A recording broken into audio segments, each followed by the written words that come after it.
Before we dive into a little more detail about these different versions, just a quick reminder on how we changed that version in the first place.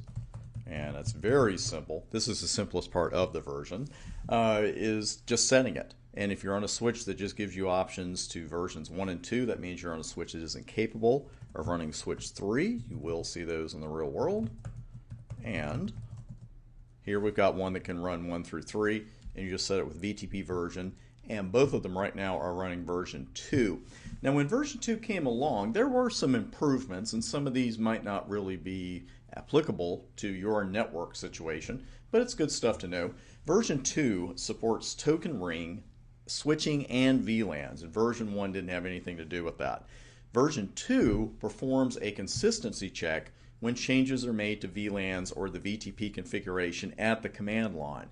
Now the consistency check is performed on the VLAN names and numbers, which helps in turn to prevent the incorrect names from propagation throughout the network. Now of course, you know, the transparent switches had to get involved in here somehow. The transparent switches, if they're running version 2, they will forward VTP advertisements via their trunk ports, even if the VTP domain name is different on the switch that it's trunking with. With version 1, the domain and version number of the trunking switches had to match that of the transparent switch. Now, those were some solid improvements, but we've got some great ones that came along with version 3. The first one we did see earlier, that it introduced the VTP mode off. And if you're on a switch that can't run version 3, you're not going to see the off option. So you've probably seen in past studies or on past switches, or even on current ones, just client-server transparent. Version 3 can also be enabled and disabled at the port level rather than being an all-in-one deal. You know, we're either going to run this server mode on the switch or we're not, or we're either going to run VTP on all the ports or we're not. You can enable it and disable it at the port level. The biggest improvement is with secure mode, which is a fancy way of saying we've got a VTP password. With previous versions of VTP, it was pretty darn easy to compromise the password. I'm going to go ahead and set a password here of CCIE. I do want it to be different than our domain name. You'll see why here shortly. So I'm setting the password to CCIE on both switches. And so far all is well. So we go back to switch 2 and we run show VTP password. This is not my idea of secure mode. It's probably not yours either.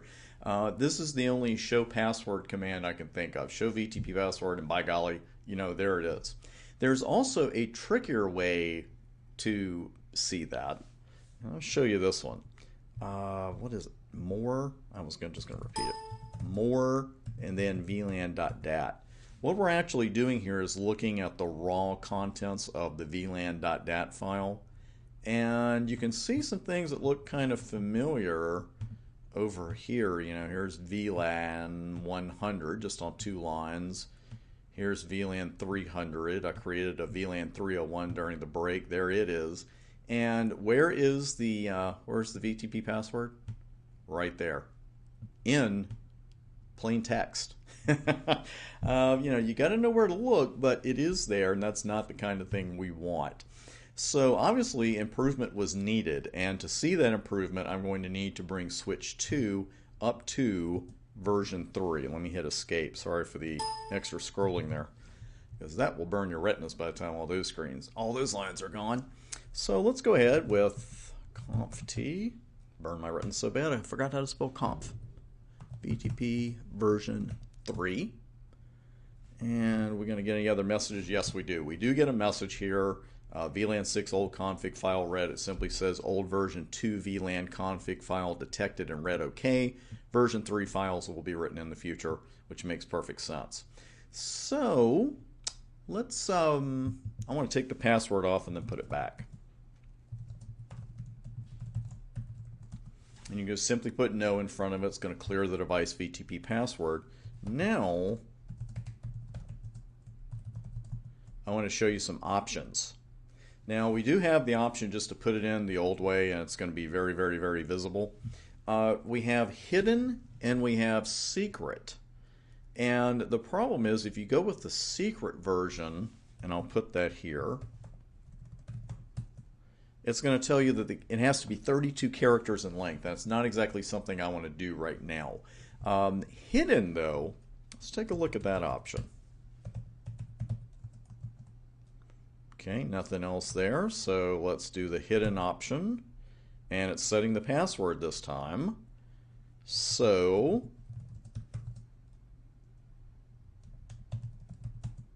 that's what we get now when we do show VTP password. VTP password, and then it's just going to be the hash. Because with the hidden option, that's all that's kept. You know, with secret, the password is still kept in the config, but with hidden, only the hash result of the password is actually shown in the config. So that's what I like to go with, is the hidden password. But you do have to be running in version 3 for that. And also, I'm not going to reopen the file and try to find it in all those lines, but Cisco's own documentation states and own theory states that you can't look in the VLAN.dat file any longer and see it. What we'd have to do is erase the one that had it in clear text, reload, and then we'd have a fresh one, and then we could go forward with this. So we're not going to do that right now, but I do want to go with that theory that lets us know that we can't just open VLAN.dat and look around. So that was really the biggest improvement, or one of the bigger improvements with version 3, and here is another one. And it fights the VTP sync problem that we saw earlier in this chapter. And we know that can be pretty serious.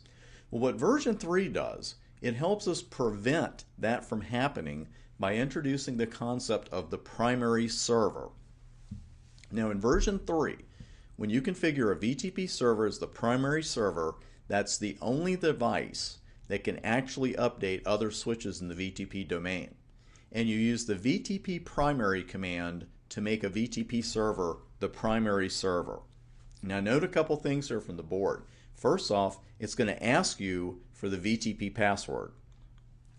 After you enter that, it's going to do a little check for conflicting devices and then say, okay, do you want to continue? So you got to know the password, and then you got to just say one more time, yes, I'm sure this is what I want. And then if all goes well, you get the little message about it has become the primary server for the VLAN VTP feature. And that's it.